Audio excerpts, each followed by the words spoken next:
Hello and welcome to episode 53 of the Dynamo Football Book Club. My name's Al Bond and I'm joined by my co-host Johnny Coughlin, a man as noble and as upstanding as Johnny Giles.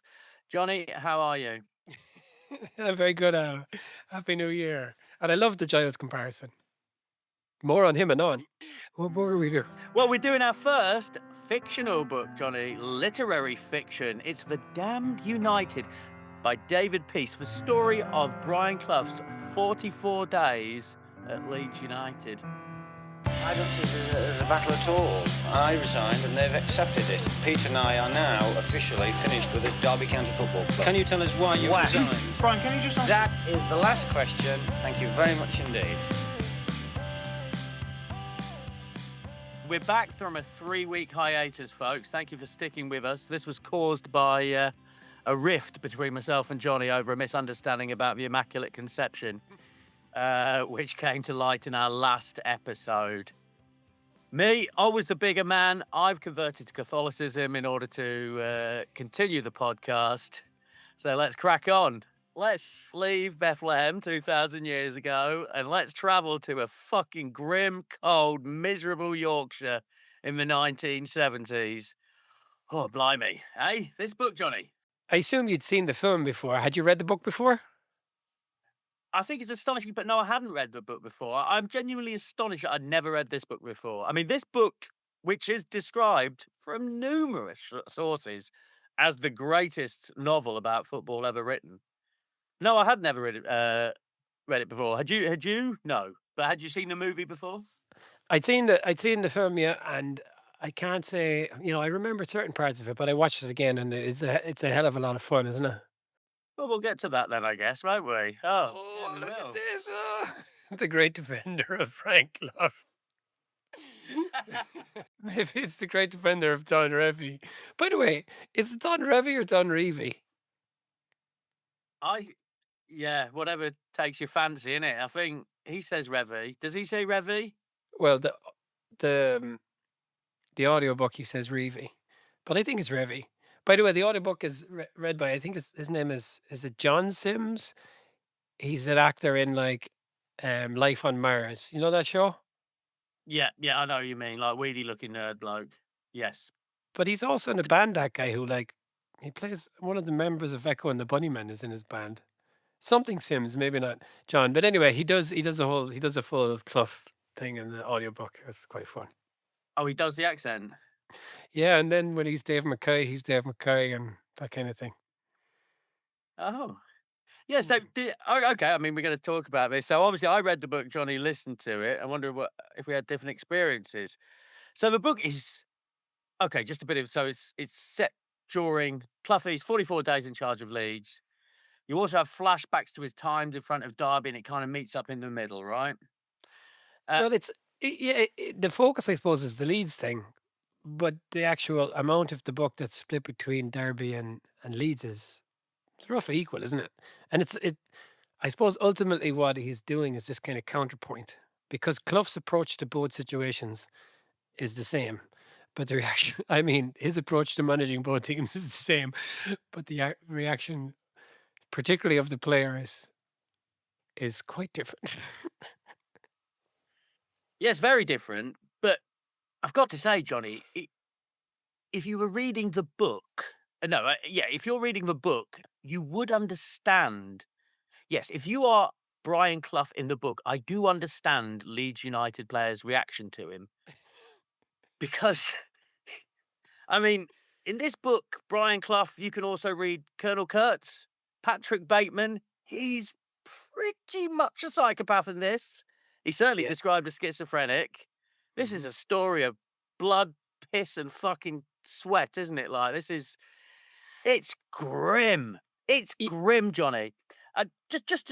Sorry, just get this happening. Like, because we have this hiatus in the recording, I read this book about over a month, and I like to have finished the book just before we listen to before we record the podcast. So I've read some books in between reading these books, and I've read books about murder and stuff. And I was like, oh God, got to get back to the Clough book. The Clough book. Oh, Jesus. I've just to read about a man being his head being hacked off, but that is light relief in comparison with the damned United. Well, Every single person in this book is a cunt, Johnny. Every single person, with maybe the exception of Brian's wife and Mike Bamber, the chairman of Brighton. Everyone else is a scumbag. Everyone, maybe not Sniffer Clark. Bloody hell. but I absolutely agree with you because like it's not a long audiobook. It's like 4.5 hours. And I had listened to the first half of it before Christmas, and then I just stopped listening to it because it's not a Christmas book. And I was enjoying it, but it's heavy going because he is. If there are people who are like him in reality, it, to be that relentlessly driven and as much of a scumbag must be fucking exhausting because it was hard being in his head. But maybe there's two things maybe I wanted to maybe we can talk about first. First of all, we should avoid a situation where saying this happened and this didn't happen because that's not really that interesting. And which brings me to the main point. So David Peace has said this is a work of fiction. Like it's a story about real life characters. But he has said repeatedly that, this is not what happened. And he was sued successfully by Johnny Giles, um, who felt that his portrayal of him was, even though it was known to be fictionalized, reflected badly on him and was defamation. And apparently this is quite a landmark thing in fiction. Anyway, but the point I'm making here is that it's you could see how, and maybe we've all done this. You could see how someone would sit down and particularly watch the film and think, "Well, yeah, that's obviously the story and exactly exactly how things happen." Because we're saying, "Well, I know this is fiction," but really, on some subliminal level, we're saying, "Yeah, that's how Brian Clough is, and that's exactly what happened." Because I think we're probably too stupid to maintain those two separate things. And then I've got a question for you. To what extent, look at Reeve, and Clough and how how they're remembered in different ways. Obviously, Reeve had this stuff with England, he had this stuff with the United Arab Emirates, and he died reasonably young. He died of motor neuron disease. But the way they're remembered is very different. So, while this is a fictionalized account of what happened, to what extent do you think this book is responsible for how they're both remembered? Okay. I mean, I've got a lot to say about this.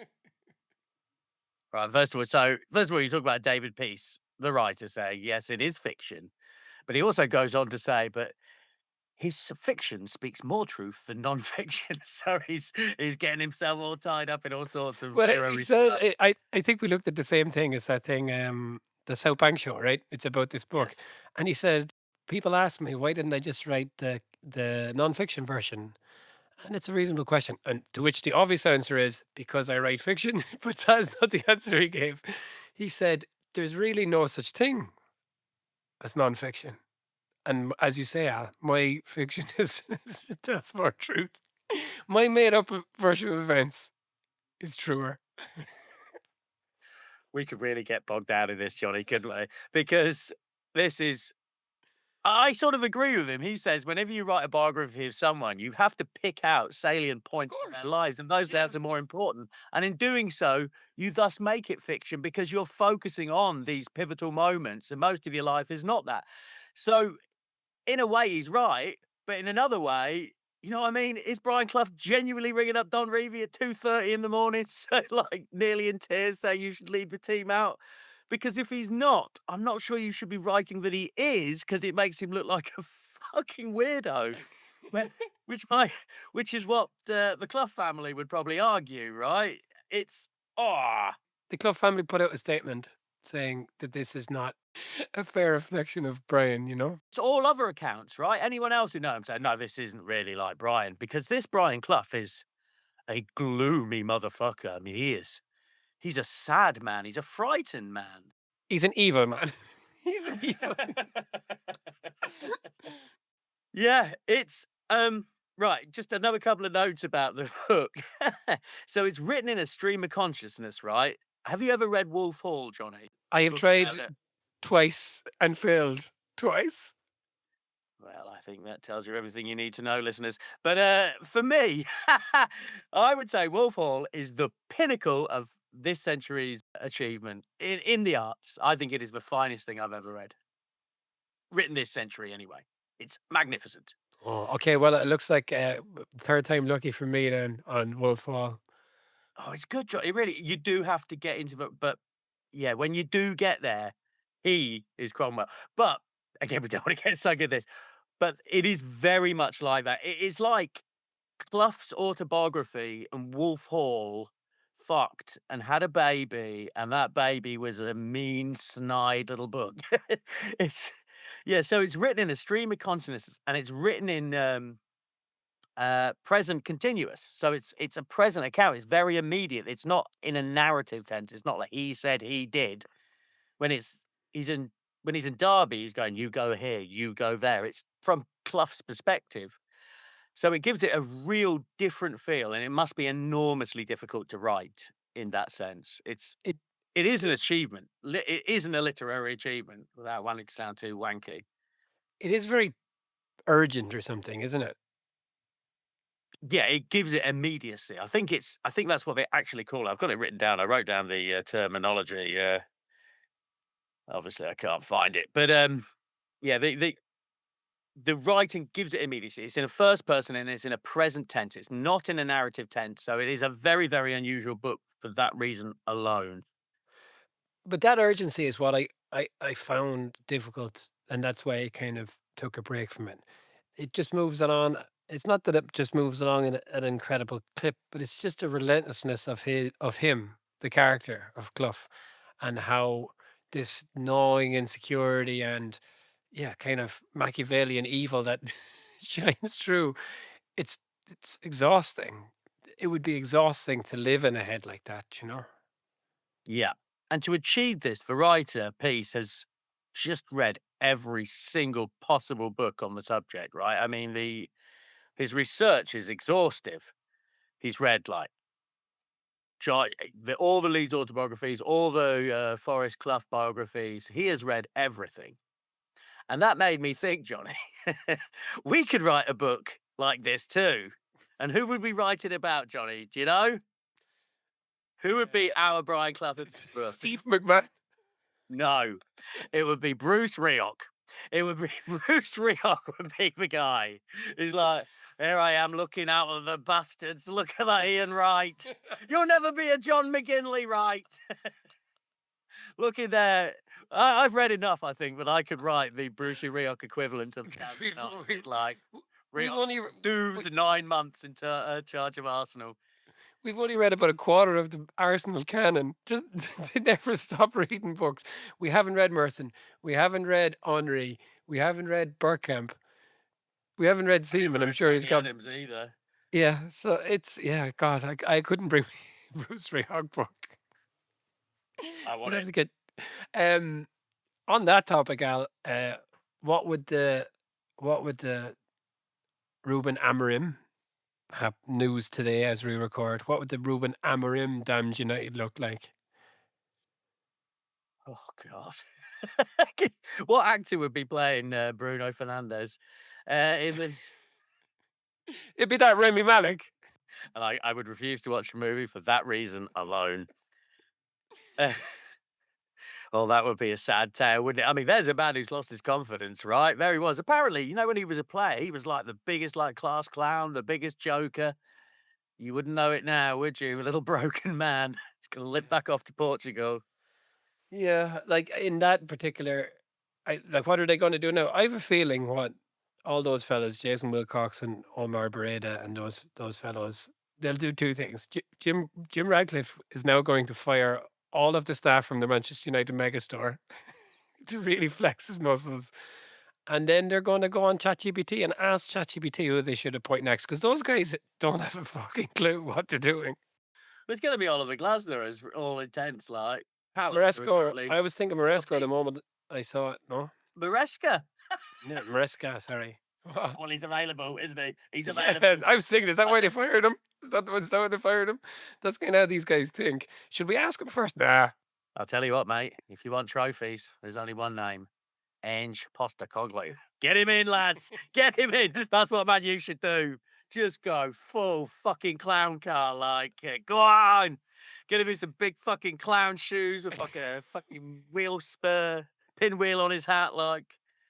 It's Rose, which is shooting war. Anyway, again, we got to get back on topic, Johnny. Okie dokie. But in terms of how you want to talk about this book, do you want to actually go through the what happened? How's the best way to deal with this? No, I just think we should talk around the book. If you want to know what happened, listen to our numerous books about Brian, numerous podcasts about Brian Clough and his staff. Yeah, you've got a couple of opportunities to catch up on this. You certainly got two. We've done Clough's autobiography and we've done Peter Taylor's. So if you want to know what happened, these resources are available. I think I'd rather talk about the book and the movie, frankly, and the hilarious comparisons between the two. Like, it's I couldn't believe what I was watching after having read that book. Wait, go on, tell me, wait. Well, I wrote down, and this, like, the wife watched the movie with me last night. I was like, the book is like Bret Easton Ellis's American Psycho, and they're like, let's make a movie about that. And they like ended up making So I Married an Axe Murderer with Mike Myers. I realised these are totally contemporary comparisons. It's just like, oh, I mean, I finished that book yesterday. I was like, oh God. Oh, at least you know it turns out all right, though. I mean, that's the happy thing. Like, it's going to be all right for Clough. Not that he deserves it in the book; he deserves to be put in prison. But from basically a sympathiser's perspective, it's like, well, it's going to work out for Clough. But yeah, and then I watched the movie like with no breath, and I was like, this isn't my line, but it's Carry On Cloughy. I mean, the music, the soundtrack to the movie. Oh God, what are you doing? Like, this is a funny moment. Look, Brian's being Brian. Here's a sad moment. I just by numbers. Yeah, and I had to look up the writer. The writer who is a famous movie writer. I can't remember what he wrote for. All sorts of wanky British movies that are all like that. Just to see if he was a Man United fan or a Sheffield United fan. Because fucking hell, he hates Don Revie, eh? Oh, man. What did Revie do to these people? Yeah, well, So it's not in the book, right? That's not the book. They don't hate him in the book. Clough hates him in the book. But in the movie hates Revie. Give it a day, like. yeah, that's true. I guess Clough is the anti-hero, right? But it's all about him. And Revie is It's all ANTI, right? I mean, bloody hell. Yeah, go on, sorry.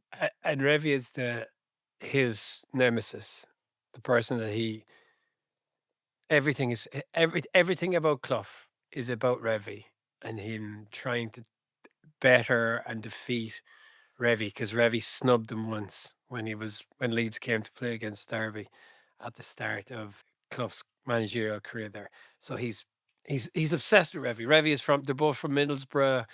Revie's from a couple of streets over. Probably bought shops in the factory that my father worked in. He says in the film. I don't remember that in the book. Yeah, so he's this huge character, but in a way, in the movie, he's quite wooden and doesn't deserve that focus. You know what I mean? He's not a worthy nemesis in a way.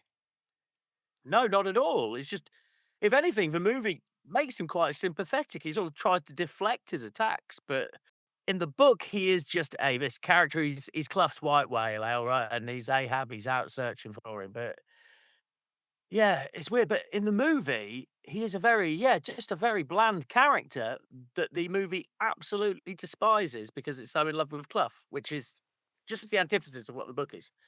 And so I take it then you didn't like the film.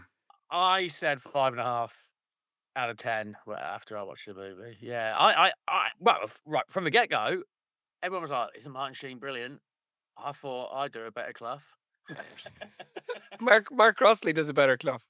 Mark Crossley definitely does do a better Clough. Like, I don't think Clough was that good at all. Maybe that would have been a bit too subtle, but I really want those whining sounds, and he didn't give it to me. I didn't think he sounded like Clough at all. I just thought, oh, who should we get to play Peter Timothy Spall? Oh, well done, British Film Institute, whoever fucking cast this shit. Of course you do. Who's a fat, ugly bloke? There you go, Tim But Spall. like Peter Taylor was not a fat ugly bloke. He's a totally fine looking man. He must have been turning in his grave at that choice. Oh, and the end of the movie is the worst end to any movie ever made. Oh, Jesus Christ. Brian Clough was on his knees in a driveway in Brighton. What is going on? Oh, God. Oh, God. That's it. There it is. There it ends. Also, the Leeds United footballers in that movie. What a fucking joke. My wife was like, and she knows, as we've established on this pod, less than nothing about football. Like, less than nothing. But they're not football. Look, that's not that. Look, that's Al Capone. So, yep, that's Al Capone with a fucking ridiculous wig on, giving it, okay, I'm Scottish. I'm like, oh, mate, it was terrible. But Johnny Giles came, I've never seen anyone look less like a footballer in my life. He should be in black books. Like, so bad. Oh, well, I thought it was, yeah, what?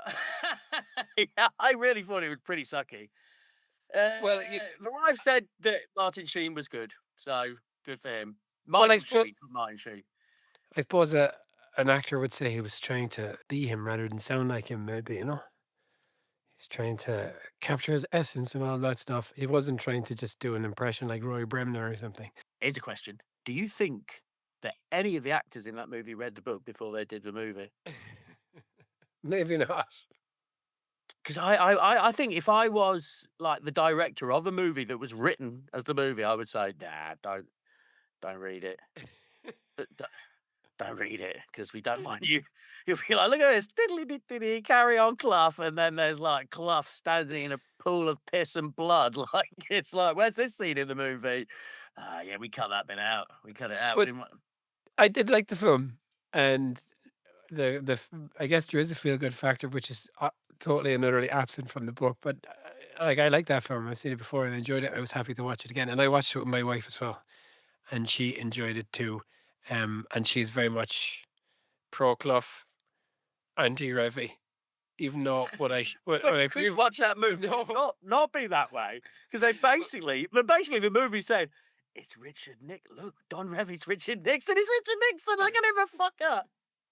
Look at that cunt. Oh, mate. At the, at the end of the movie, it cuts to like the screens of the real life people, and the best bit of any of these biopics is when they do like what went on to happen. Is like, Revy failed as England manager and chased money in like the Middle East. But then, yeah, he was involved in financial irregularities, the dirty bastard. This is a film about Brian Clough. And you like pointing your finger at Don Revy and his financial irregularities. That's absolutely outrageous. It's like, he was also a known associate of Jimmy Savile. It's like, he wasn't. It's just fucking hellfire. They hate Don Revy in that movie. Not that I've got any love for Don Revy, and obviously I'm pro Clough, but they did him dirty. They did him dirty. I can't believe like the Revy family weren't watching that going, where's our substantial fucking damages? You know what you said about the players and the shape of them. There's every now and again they would weave in footage from the news, contemporaneous news or whatever, and they had the footage from that Charity Shield when Leeds and Liverpool played. It was Shankly's last game at Wembley, and Keegan gets into the scrap with both Bremner and Giles, and he gets sent off, and he takes off his top. Because I'd said to Jenny, I was like, look at the state of these lads. And she says, well, it's the 70s, They probably didn't look all that good, They would have been drinking and eating or whatever. And then Keegan takes off his top. He's absolutely ripped. I'm like, look, Jenny, look, that's what a footballer looked like in the 70s. I've also got a comment about Keegan removing his shirt, because that was a bit my wife paid the most attention. She's like, hell, who's that guy? So sexy. And I was like, fucking right he is. Fucking right, darling. If he's ever around here, you can have a go on him. Kevin Keegan, I'd be honoured. Even a 75-year-old Keegan, I would be honoured. Yeah, your impression of Heather makes you sound like a character from South Park, by the way. If a cap fits. Sorry. Yeah, there was John O'Hare. Is that the fullback, John O'Hare, the Scottish lad? At one point, he'd been torn apart by Leeds in a previous game, and then they're sitting in the changing rooms in the film, and he's like, he's rocking back and forth, absolutely petrified. It's like there's no footballer in the world who looks that nervous before a match because they would be hiding it from their teammates because they'd be like, Well, "Get the fuck off the team, get the fuck out of here altogether!" Like, John O'Hare and stuff, they look like they were like bassists in the band Cast or something. Like, it's just like, that is not a. Come on. Just get a lower. They didn't have really any lines. Just come on, just get a professional footballer with a 70s haircut. I just couldn't believe that they were trying to pass these people off as professional athletes. It's just, yeah, like could they not just, as you said, a lot of them were just bouncing around in the background. Could they not just go to the gym and pick like pick 8 lads out of a gym? Here, look, come on, we're filming down the road. Will you come? And that was absolutely ridiculous. And also, the John Giles character is about 6'2", you know. But anyway, sorry, just to talk about some of the characters in the book. The Bremner character in the book is such a malignant little fucker, isn't he? You know? So I mean, it is heartbreaking. That is, yeah, right at the start, Clough tries to befriend him, and he sits next to him, and he hacks onto him, and he doesn't want to talk. And then at the end, he goes, "If you're looking for a pal, Mr. Clough, it's not me." And it's just like, yeah, count me out. ouch, Yeah, and he count me out. says Yeah, at one point, so Clough is persistent, right? And he goes back to that was on a long journey, a long bus journey, and he sat beside Bremner because Bremner was captain. He was kind of the surrogate son of of Revy. So I guess he felt if he was going to win over Bremner, he might get the rest of the dressing room. But then he kind of sits beside him again later, and Clough is trying to impress him, and then Bremner's not saying anything, and they're on their way to Wembley, and then at the end they pull up, or maybe it's not at the end, but anyway, at one point Bremner, who by the way is smoking throughout the entire journey, turns to him and says, "Have you ever played at Wembley, Mister Clough?" Knowing that Clough had never played at Wembley, which was pretty nice. I like that. yeah, and that's it. And his response was in his head, "Cunt, cunt, cunt." The author loves to repeat 3 words, 3 gloomy words. He loves to do that. There's your literary fiction for you. Down, down, down, My out, players, my out, my out. players. Yeah, I'm really mixed as to if it is his brilliant writing or is it sometimes just, I think it's a mix. I think sometimes it is a little bit silly, but other times the writing is absolutely brilliant. I've got a couple. For all of the things we said about the book, I did enjoy it. I found it kind of wearing at times, but I thought it was really enjoyable. But I didn't love that, and it became predictable. I thought the chapters are really short. It moves along really fast, and in any given moment, he's pissed off with a chairman here, a chairman there, and like you say, he'll be like cunt, cunt, cunt, or he'll say his players, talking about the Leeds players and Don Revy, his players, his players, his players. And that became quite predictable, I thought, and therefore it was kind of not very interesting. But other times the writing is good. Yeah, when he talks about Rivi's players, he's looking at them for the first time. All his sons, all his bastard sons, their daddy dead, their daddy gone. I mean, yeah, whoa, yeah, he's gone, old Revy. He's gone to the great United Arab Emirates in the sky. Yeah, spotting the talent, buying the talent, and handling the fucking talent, insulting the talent, humiliating the talent, threatening that talent, hurting the talent, and then kissing it fucking better again. It's like, I did like that. Yeah, so I really don't know. I've been on a journey with this book. There's times I fucking hated it, and sometimes I thought it was really great, and I still don't know if I like it or not, Johnny. I don't know if I like it. It was very black in terms of, because it's very funny without there being any jokes. You know what I mean? There's no jokes. There's no jokes. And there's things that don't make it into the film. There's a lot more kind of ancillary characters, various boardroom characters. So one of the lines that Giles has in the film is Clough says to Giles, "Whatever, I'm not accountable to you," and Giles says, "Well, on Saturday there's going to be 40,000 people out there, and you are accountable to them."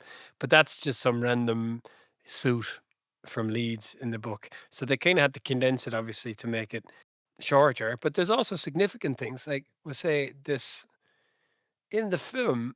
Clough writes this resignation letter to the board of Derby. They're in this kind of power battle with Sam Longson, the chairman of Derby, the Clough and Taylor, that is. Clough writes a resignation letter while Taylor is on his hospital bed after a heart attack, and he signs both their names and gives it to Longson without Taylor knowing. But none of this happens in the book.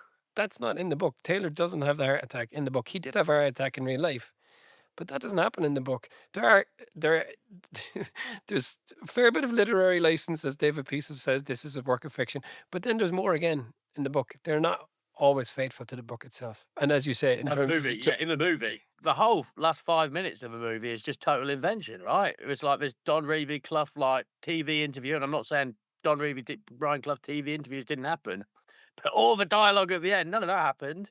It was all bullshit. It was all bullshit. But wait, you've watched that interview, the Clough Revie interview. Is all that stuff in there? The stuff at the end of the movie? That everything that is said, that is all verbatim. That if you want to watch something about Clough, that is the best thing to watch. That happened. They went on. It was like whatever, a couple of days or the day over or the day after Clough was sacked. He was invited onto whatever Yorkshire television, and he shows up, and Revie is there, and they sit down. It's fucking amazing. That you can watch it on YouTube. It's like 26 minutes long. And everything that was said at the end of that movie, all that dialogue is what was said in that interview. Well, in which case, that's astonishing. I mean, I guess I've only seen the highlights of those interviews. Then I was saying to my wife, "This is all bollocks. That's bollocks. That's bollocks." Like you listen to, I know you listen to Second Captains. They got half of that interview is weaved into the audio beds that Second Captains have. You know. Well, I mean, I certainly am familiar with that. Yes.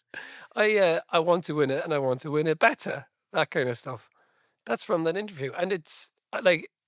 It's brilliant. That is a whole, and that South Bank show, they did an hour-long thing on this book, and they've got Parkinson and Dunphy and Duncan Hamilton, who wrote that. Provided You Don't Kiss Me, right? Provided You Don't Kiss Me, yeah. And he was kind of embedded with Clough for years at Forest. They're all interviewed in that South Bank thing. They're the talking heads, and they come in and out. It's only an hour long, and you can watch that on YouTube as well. And it's from 2023. That's really, really good as well. And David Peace is in that too, and he's reading excerpts from the book. And he says in that South Bank thing that he was living in Japan when he wrote this, and he only listened to music, watched television shows and movies from 1974.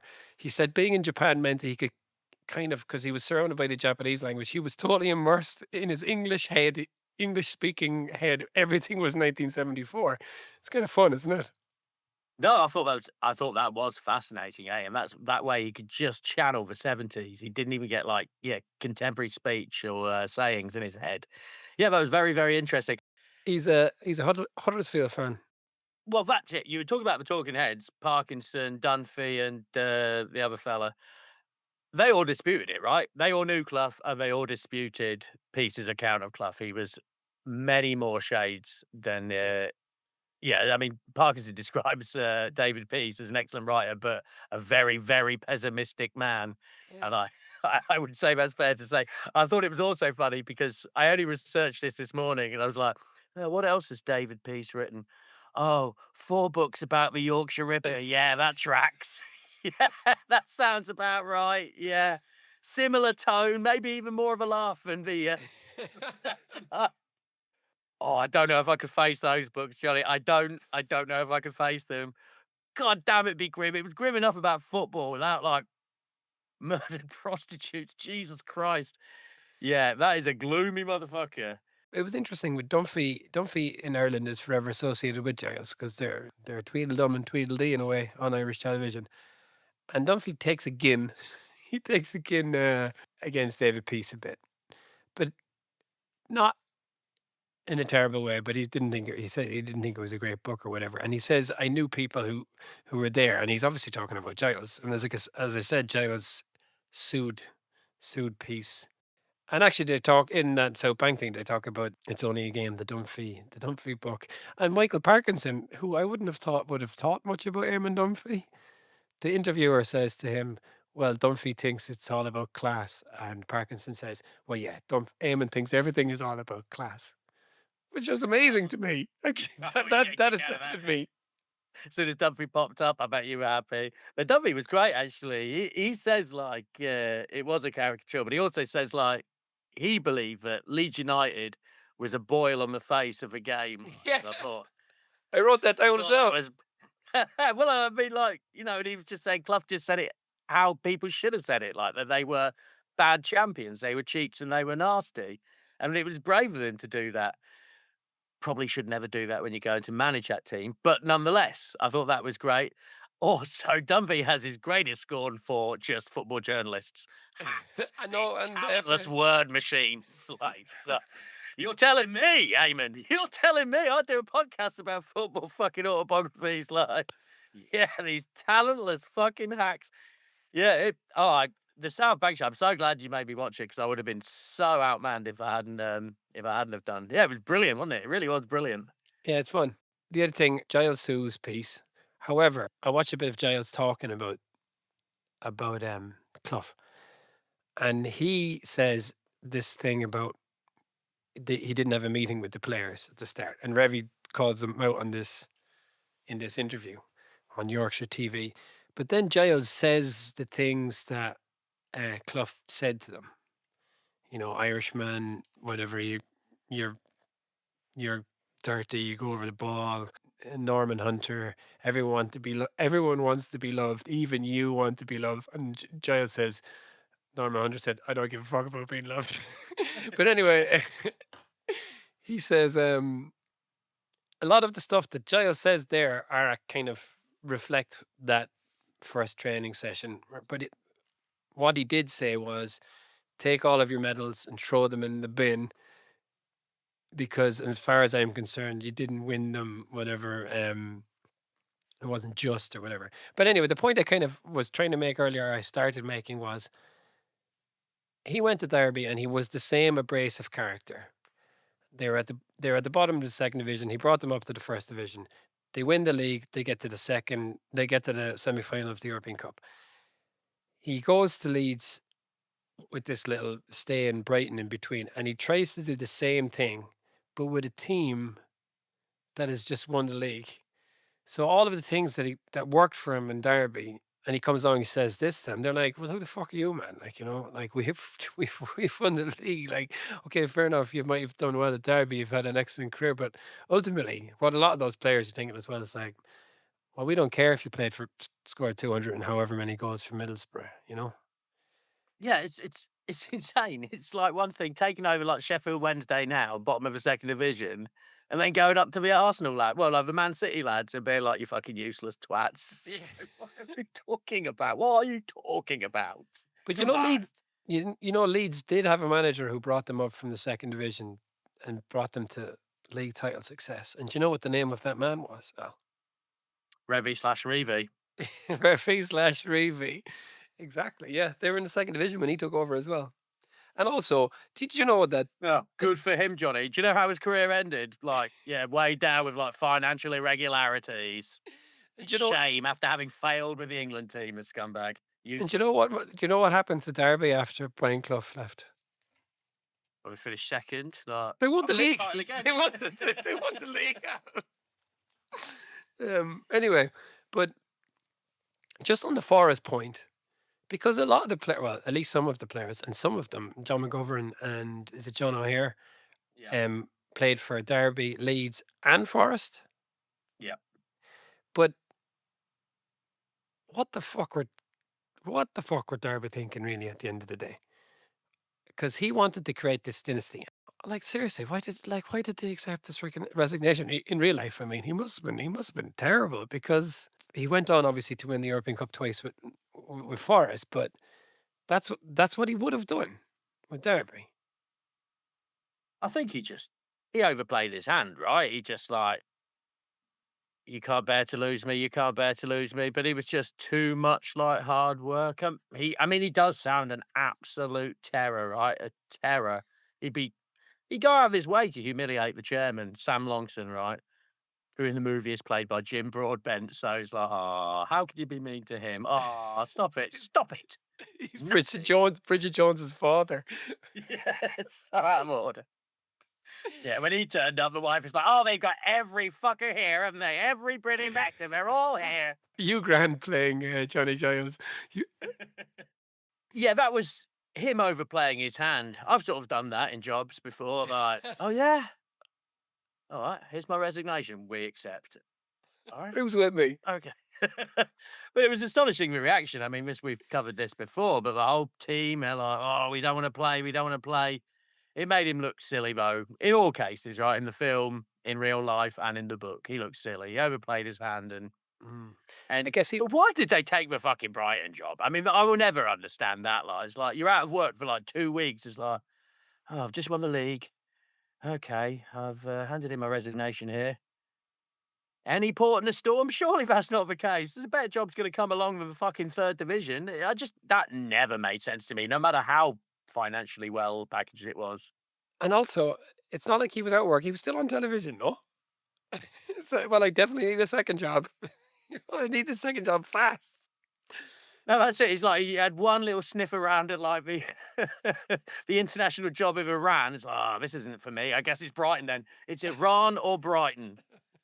I've got no other options. You've just won the league, lad. You'll be all right. Just steady down, steady down. But I think he's got to be doing something, isn't he, old Clough? He has to have a focus, and And also, look, his focus is revenge. But in real life, I think it was probably something he just just on this point, though, Giles says that that was Clough, though. He needed to dominate people. He needed to, and that's why he came in. That was the way he worked. He needed people to be. He needed everyone to know who was the boss. And obviously, it just didn't work at Leeds because they were established. But it does, and that was what I felt when we read his book. And when we read the Clough book, I also read that "Provided You Don't Kiss Me," which is brilliant. By the way, it's a brilliant book. But next week, folks, we're doing "Providing You Don't Kiss Me" by Doesn't Have But, about Brian Clough. I did think that he was a bully, and I think your Fergusons of the world. I think they must be like that. Well, it's telling, right? So he had success when he went to a second division team, could dominate them because, they could, you could say, "Here's my fucking medals, kids. Like, listen to me." And that would work. But if you go to the best team in the country, you can't do that, right? And I guess that's how it works. You can't dominate people like that. And those lads were scary, tough-looking men, weren't they? I mean, I would be very, Not very intimidated by that Leeds United team. Not in the film, no. No, fucking The local butcher, the ice cream man. I don't really have much else to say, and in a funny way, I could talk about it all day. But sorry, in the book also he burns Dunrevy's desk. That's not in the film. And that is absolutely psychotic. Where's the new manager? Oh, he's just out in the car park burning the desk of the previous manager. yeah. Don Revy's secretary in the corner crying, writing out her resignation. Yeah. By the way, actually on that I wrote it down. He says to the secretary, "Whose secretary are you, Duck?" Because he says, "Who owns the desk?" "Well, you do, Mr. Clough." "Well, whose desk used to be?" And then he says, "Who?" But he calls her Duck. You use that expression. Is Yes, that I do. is that because you're trying to be Brian Clough, and specifically the Brian Clough portrayed in the Damned United film? No, I think actually they got that inaccurate because it's very much a Nottingham thing, duck. I guess it might be a Derby thing, but it's an East Midlands thing for sure. Everyone's a duck. You can be a bloke and be a duck. I think it's derived from Duke in the old days. Hmm. I use it a lot in America. People love it. They absolutely love it. Hello, duck. He called me a duck. I absolutely love it. Yeah, they do, Johnny. I fucking throw out them ducks left, right, and centre. Duck machine. Okay. One more thing. There's a line in the book. Whatever people say you are, that is what you're not. Do you think that is where the Arctic Monkeys got their album name from?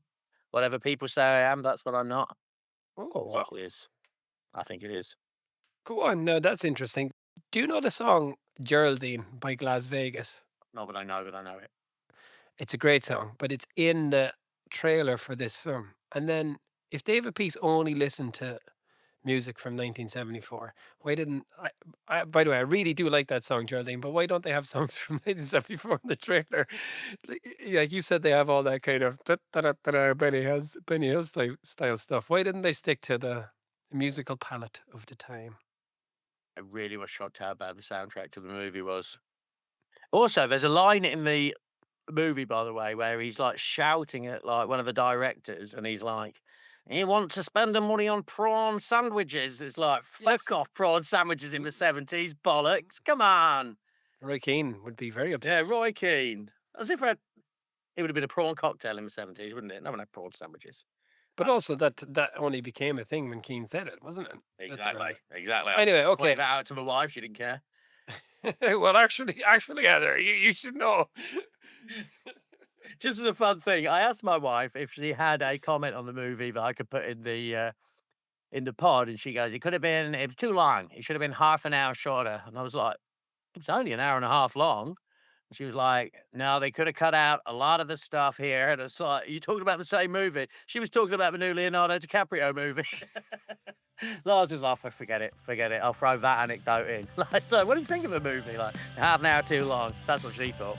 It should be an hour. It wasn't about this movie.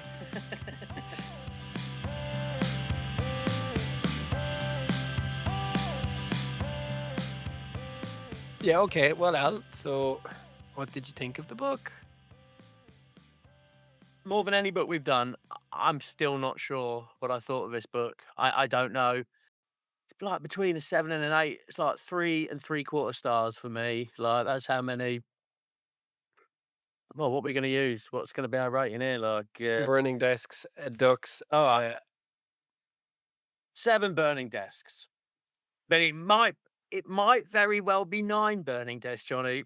But on another day, I might think it's 5 burning desks. Yeah, well, we usually do out of 5, and I think it's a 3.5 book. Yeah. All right, 3.5 burning desks, and it can waggle 1 star either way. It's worth a read for sure, isn't it? And it's certainly unlike anything that we've read on this before. And the audio is really good. The guy is really good. The guy is Sims. I don't think his name is John Sims, but his name is Sims. And it's short.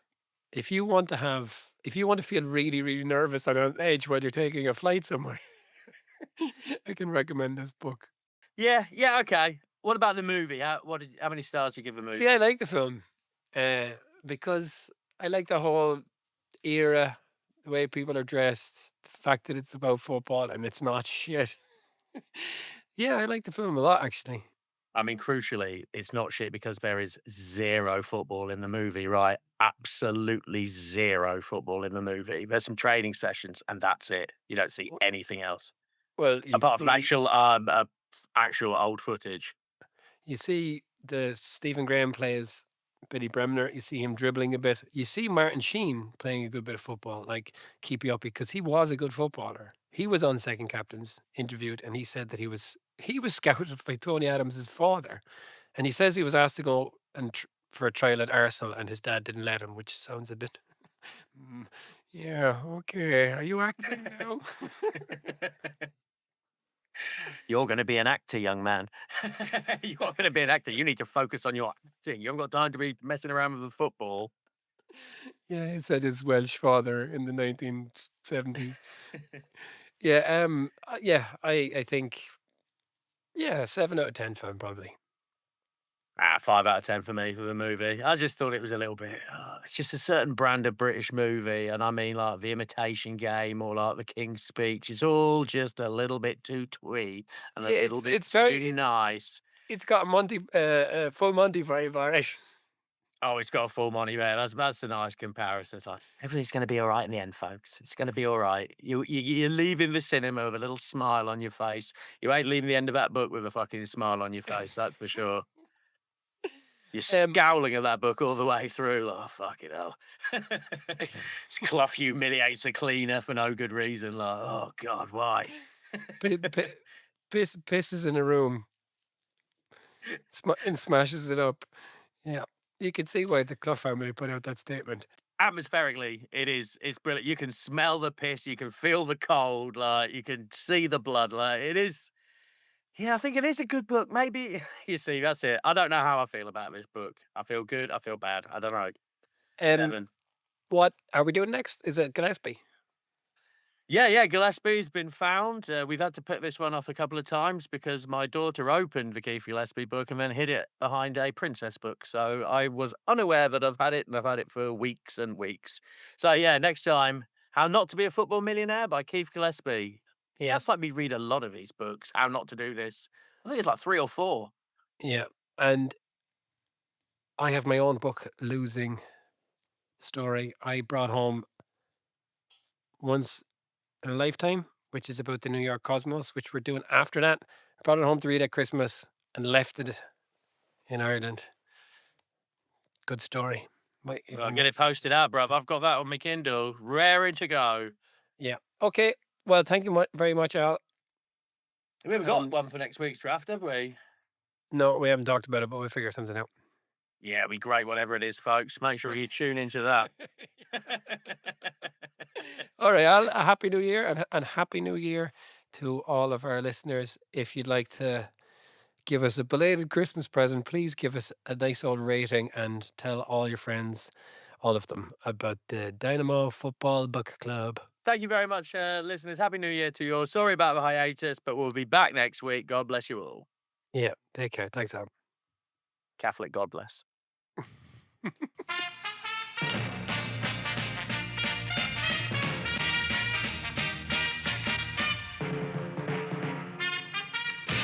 Good evening. Tonight, the football world was stunned by the shock news that after only 7 weeks in the job, Brian Clough has been sacked as manager of Leeds United. It's been claimed that the footballers passed a vote of no confidence in him, and certainly today, the board took the shock decision that Clough must go.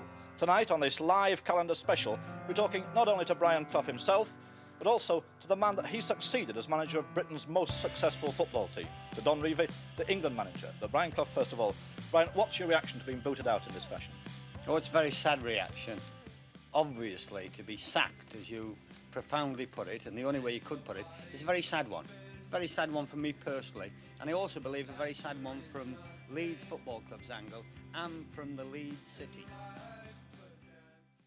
Thank you very much indeed.